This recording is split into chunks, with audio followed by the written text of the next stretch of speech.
Praise be Jesus and Mary. In this new calendar year, we're going to continue our series on Franciscan Spirituality. Probably not a wildly popular series of reflections, but I think it does help some people, especially those who listen online. Today we'll continue to look at man, and more specifically at the power of our will, so the ability to choose that we have. Last time, a couple weeks ago, we spoke about our understanding. Today we'll speak about our will.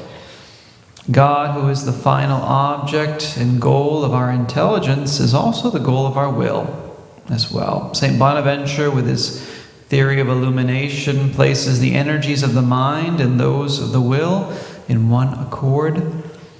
He teaches that just as the mind receives a certain intellectual illumination from God, so too our will receives what Bonaventure calls a moral illumination, or a warmth or a spiritual weight, which inclines it to what's good, essentially which inclines it to God, the supreme good. Saint Bonaventure writes, just as the intellect needs light to judge, so too the affections need a certain warmth and spiritual weight to love correctly. This moral illumination of the will enables it to direct itself to God in what it chooses and in what it gives itself to, and constitutes it as the rational faculty that tends to the good.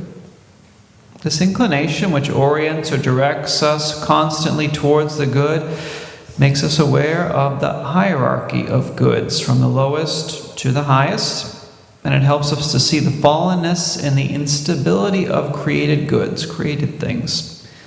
It makes us unsatisfied with all the limited goods that we come across in this life, and so it disposes us to be open to the truth that above all these things to which we give our affections, above all these passing things in life, we need to find our security in the unchanging love of God, essentially. The Franciscan Father Ephrem Batoni says that through these illuminations, the illumination of the mind and of the will, God places inside of us an appeal and an indestructible need by which the intellect and the will turn to Him as to their perfection, really as to their only reason for living.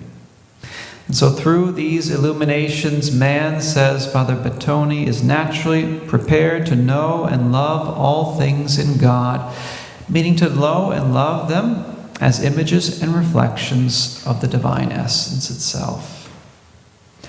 All the dynamic reality in us consists in an irrepressible need to give freely oneself. In our free will, which is the result of our reason and our will, the whole person is synthesized.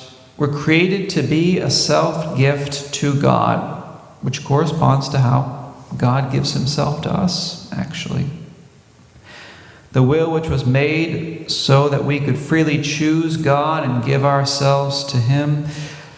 Even though our will is weakened by sin, still all of our actions yearn for what's infinite and wait for the infinite to reach back and give Himself to us as well. The reciprocal donations of God to man and man to God have different levels and different intensities of realization.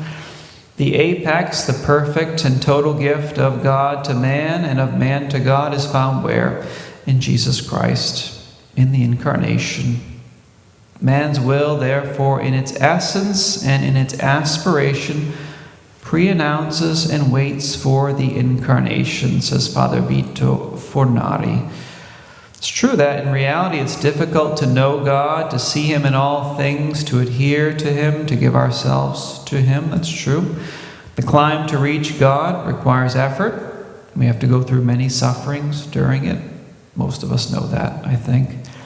It's easy for us to become distracted and deceived by finite goods and things which present themselves to us here and now.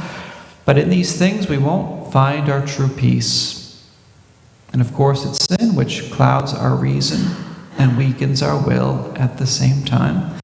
But the light of God doesn't shine to cease. And we find that light always in the Word incarnate and in the cross of Christ, in the crucified one, essentially.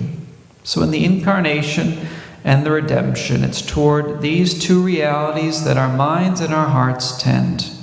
It's in these two realities where we find our true joy, our true peace, our true happiness. So let's ask Our Lady today for the grace to have our wills completely united to hers and to her Son's, because again, it's only in uniting our wills to God that we will find our true peace, our true happiness, and the purpose of our whole existence. Praise be Jesus and Mary, now and forever.